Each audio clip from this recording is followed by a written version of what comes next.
Hello, hi everyone. So this is part 1, metal carbonyl compounds. Transition metals on direct combination with carbon monoxide produces metal carbonyl compounds. So transition metal on combination with this carbon monoxide usually produces volatile metal carbonyl compounds. These volatile metal carbonyl compounds are helpful in synthesizing organometallic complexes. Many organometallic complexes are having precursor molecules as or precursor compounds as metal carbonyl compounds. The very first procedure, industrial procedure that is used in synthesis of metal carbonyls is Mond's process, where the impure nickel is combined with carbon monoxide gas and produced nickel tetracarbonyl. And this nickel tetracarbonyl on decomposition has resulted in pure nickel.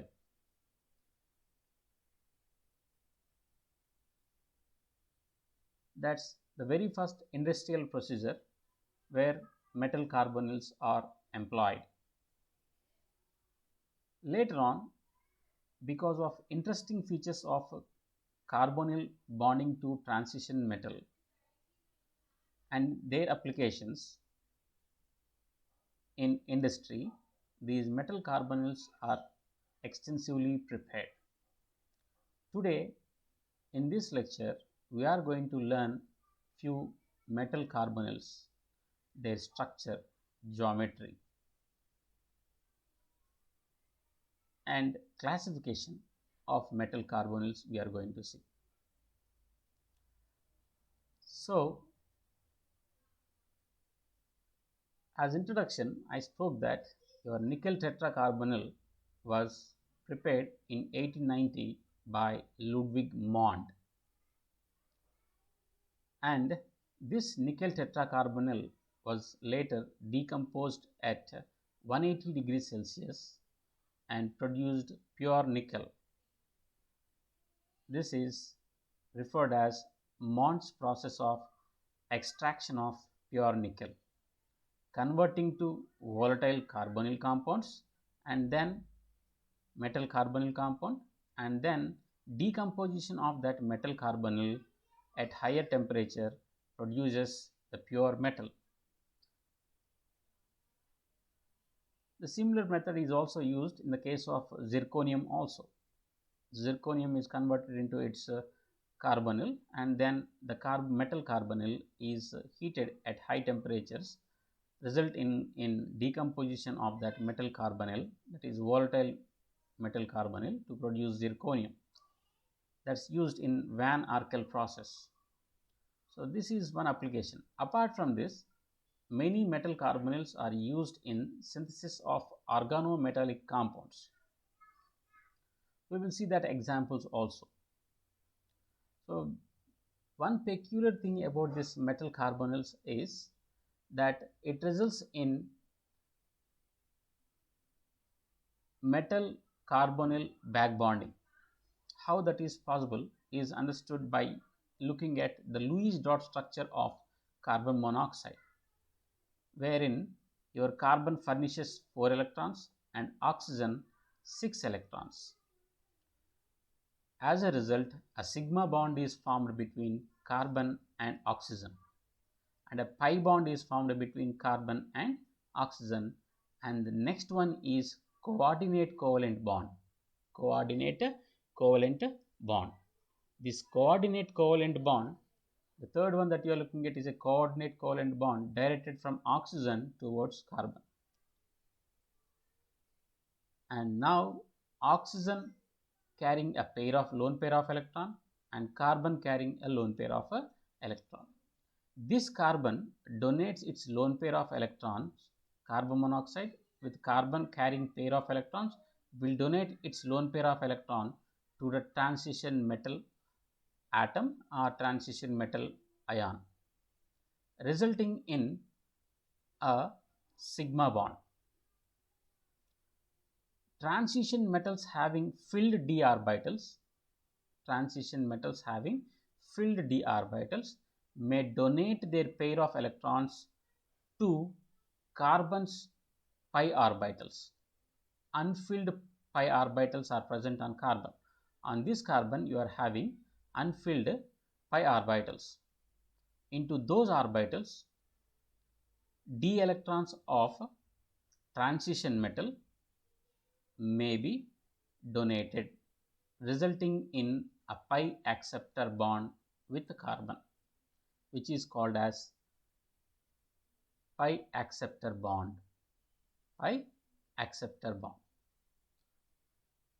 So that's the Lewis dot structure, which would help us to understand the coordinate covalent bond of carbon monoxide with the transition metals. And the nature of bonding also we have seen there. So metal carbonyls are basically organometallic compounds, you can say, because the bond is between the metal and carbon moiety of carbon monoxide. As there is a metal carbon bond, we can classify them as organometallic compounds. And the ligand here is carbon monoxide, which is named as carbonyl. And this ligand CO is bonded to transition metal by CO multiple bond, and that CO multiple bond is basically, one is donor bond, another one is acceptor bond.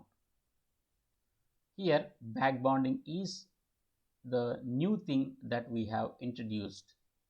Till now we have seen ligand donating its pair of electrons to the metal, but here from the metal back bonding is there with the carbon of carbon monoxide. That is the peculiar thing with the metal carbonyls, wherein back bonding is possible, which you can see something like this. The first picture is representing the lone pair of electrons of carbon on carbon monoxide, carbon of carbon monoxide donating its pair of electrons to the transition metal.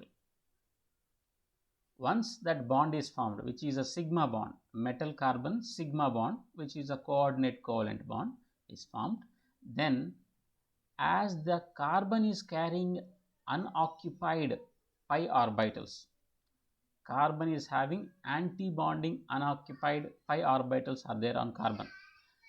Into that, what is possible is occupied d orbitals may shift their electron density onto this pi orbital,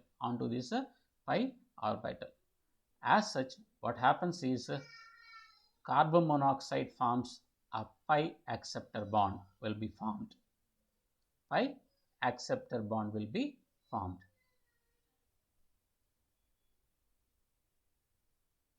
In the given curriculum, we have the following metal carbonyls: nickel tetracarbonyl, iron pentacarbonyl, Fe2CO9 diiron nonacarbonyl. Similarly, Fe3CO12, which is triiron dodecacarbonyl, and chromium hexacarbonyl. We are going to study in detail the synthesis, structure, preparation, and properties of nickel tetracarbonyl. The remaining carbonyls, structural aspects we will look into.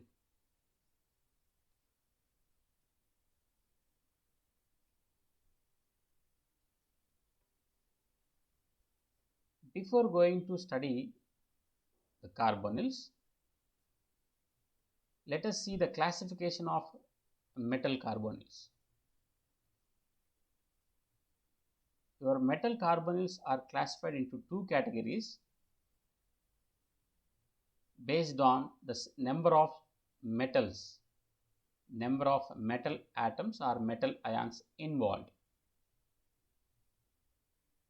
as mononuclear metal carbonyls and polynuclear metal carbonyls.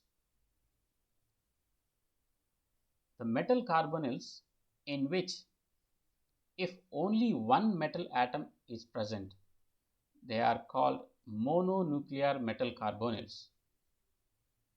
As in the above case, we have given nickel tetracarbonyl, iron pentacarbonyl, hexacarbonyl chromium are mononuclear metal carbonyls as they have only one metal atom, that is nickel or iron or chromium. As such, they are called mononuclear metal carbonyl moieties or molecules. Then the other one is polynuclear metal carbonyls. As the name suggests, poly means many, more than one.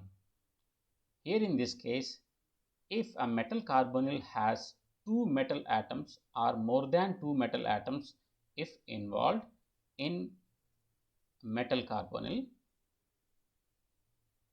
then it is called polynuclear metal carbonyl. It's a self-explanatory term. We can understand by the name itself that you are having more than one metal atom in the given metal carbonyl. As in the case Mn2CO10, dimanganese decacarbonyl, di-iron nonacarbonyl, Fe2CO9, and tri-iron dodecacarbonyl, Fe3CO12 are polynuclear metal carbonyls. As the name suggests, you are having more than one metal atom here. Here in this case, you have two manganese atoms, two iron atoms, three iron atoms in the given complexes respectively. Therefore, they are polynuclear metal carbonyls. So, let us see the detailed study of nickel tetracarbonyl. We will see the preparation, properties and structure of nickel tetracarbonyl. Its IUPAC name would be tetracarbonyl nickel 0 complex, and common name is nickel tetracarbonyl. How will you write its IUPAC name? Tetracarbonyl nickel 0 complex. As the start of the lecture, at the start of the lecture, how will you prepare metal carbonyls? By simple combination, wherein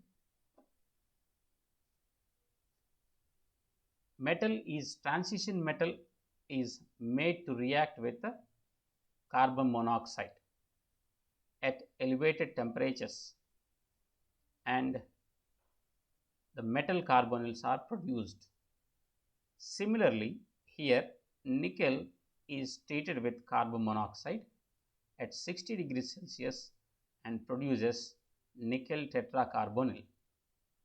So simply any metal pipe, when it is made with nickel and if passed with carbon monoxide, then you may expect the pipe to diminish because of reacting with carbon monoxide. This is how Mr. Ludwig Mond has detected nickel tetracarbonyl formation, that he used a hot pipe of nickel. When passed through carbon monoxide, what happens is the nickel pipe has simply diminished. So from that he understood that nickel may be reacting with carbon monoxide, and that's how this is a kind of serendipity of nickel tetracarbonyl by Ludwig, that he accidentally came across or he accidentally discovered the presence of nickel tetracarbonyl. Such kind of accidental discoveries in science is usually referred as serendipity. Thus how nickel on simple combination with carbon monoxide at high temperatures produces nickel tetracarbonyl.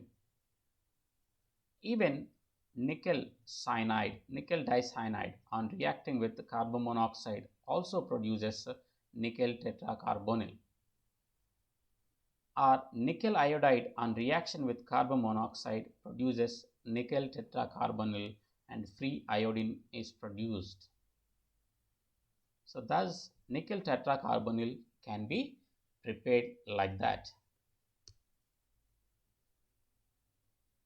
Structural aspects of nickel tetracarbonyl. Atomic number of nickel is 28. So you write its configuration as argon 4s2 3d8. When a strong ligand like carbon monoxide is approaching towards your nickel atom, nickel makes its own adjustments. Hypothetical adjustment we call that one as, wherein because of being a strong ligand, carbon monoxide forces the electrons from 4s to move into 3d8, thus making it 3d10. Thus you will get 3d10, 4s 0, 4p 0. This has happened against Hund's rule of maximum multiplicity. Now we got 4s and 4p completely vacant. These 4s and 4p empty orbitals, 4s and 4p empty orbitals undergoes sp3 hybridization. One s atomic orbital and 3 p atomic orbitals intermix in a process of sp3 hybridization and produces 4 sp3 hybrid orbitals directed at 4 corners of a tetrahedron.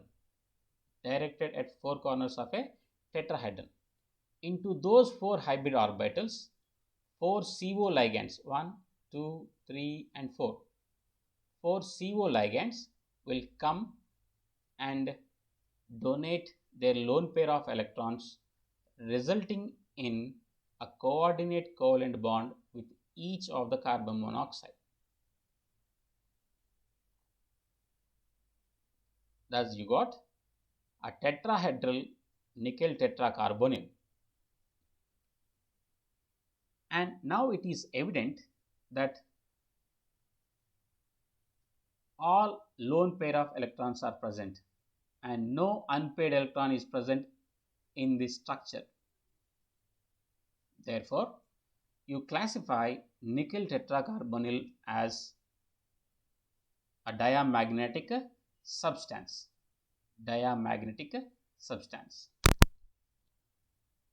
To sum up, the geometry of nickel tetracarbonyl is tetrahedral, and its what type of complex is that? It is a low spin complex, or we say a spin paired complex. Recollect the knowledge of VBT. Here all electrons are paired, therefore magnetic property is diamagnetic.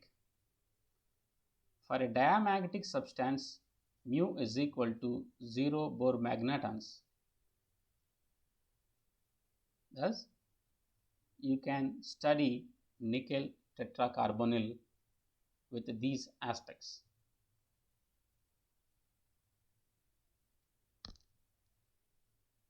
reactions of nickel tetracarbonyl. So as the start of this structure, we have seen nickel tetracarbonyl decomposes on heating at 180 degrees Celsius as pure nickel and carbon monoxide. And this nickel tetracarbonyl undergoes substitution reactions with ligands. So one of the carbon monoxide can be easily substituted with other ligands like triphenylphosphine. This is most commonly seen example. Your triphenylphosphine substitutes one of the carbon monoxide and results in substituted nickel tetracarbonyl. So where one of the ligand is substituted. So L indicates here that ligand, which is PPH3.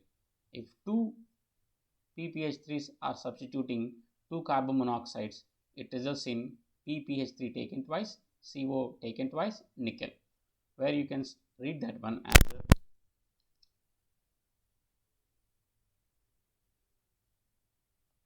dicarbonyl bis triphenylphosphine nickel 0 complex. Nickel 0 complex. Okay.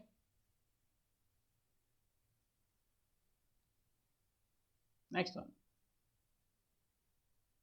Iron pentacarbonyl FeCO5. Atomic number of iron is 26. Its configuration would be argon 4s2 3d6 4p0. When a strong field ligand like CO is approaching towards iron, pairing of electrons against Hund's rule of maximum multiplicity is possible. As such, 3d6 electrons and 4s2 electrons, in total 6 plus 2, 8 electrons will pair up, or electrons from 4s will move into 3d, resulting in 3d8. 3d8, or pairing of electrons occurs here. Now one of the d orbital is vacant, 4s is vacant, and 4p is also vacant. Into those vacant orbitals, on hybridization, dsp3 hybridization, carbon monoxide brings its lone pair of electrons, resulting in iron pentacarbonyl in trigonal bipyramid geometry. dsp3 hybrid orbitals are associated with trigonal bipyramid geometry. Therefore, here 5 carbonyls will come along the corners of trigonal bipyramid, wherein 3 will be in one plane and 2 will be above and below the plane as here. This is how your iron pentacarbonyl would look like. So coming to its geometry is what? What is geometry? Trigonal bipyramid. Hybridization is dsp3 hybridization. Diamagnetic. Why is the substance diamagnetic? Because it has all paired electrons, no unpaired electrons here. As it has all paired electrons, you can say that it is what? A diamagnetic with trigonal bipyramid structure, and it is an inner orbital complex because n-1 d orbitals are involved. This n-1 d orbital is involved in hybridization. Therefore, you can say this is a inner orbital complex. So let us move to the next complex. Diiron nonacarbonyl. Diiron nonacarbonyl. How is its structure would look like?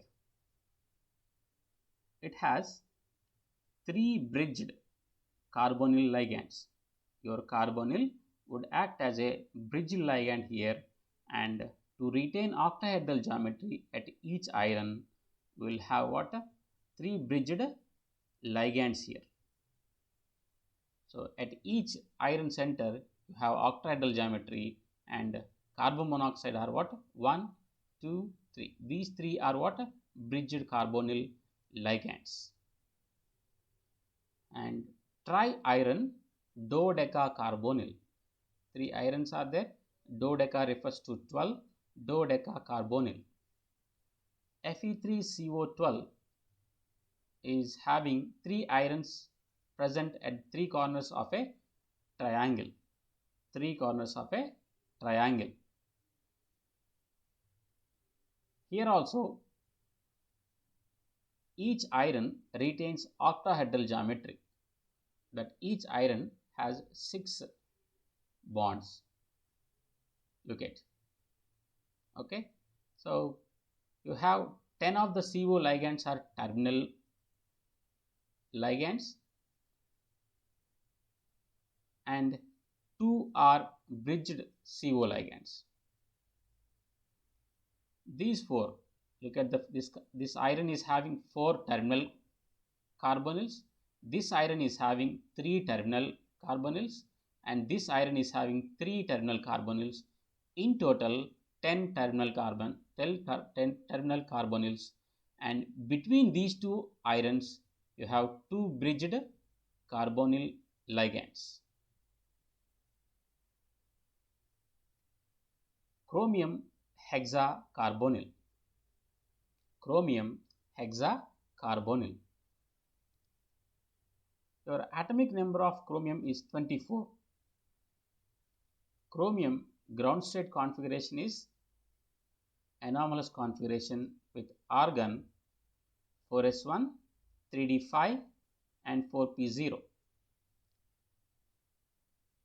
When carbon monoxide ligands are approaching chromium, there is a chance that, being a strong field ligand, pairing of electrons occurs against Hund's rule, and 4s electron will move into 3d, resulting in 3d6, and these d6 electrons will get paired up against Hund's rule.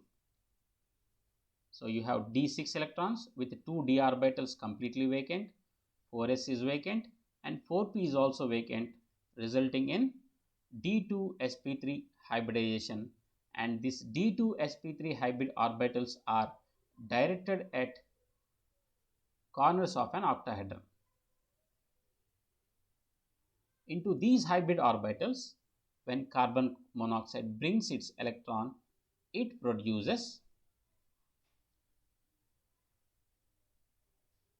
chromium hexacarbonyl with octahedral geometry. So, just to sum up, geometry of chromium hexacarbonyl is octahedral and n-1 d orbitals are involved in hybridization. Therefore, type of complex is inner orbital complex. It is a spin paired complex. All electron spins are paired up, and a diamagnetic complex because no unpaired electrons are present. Thank you.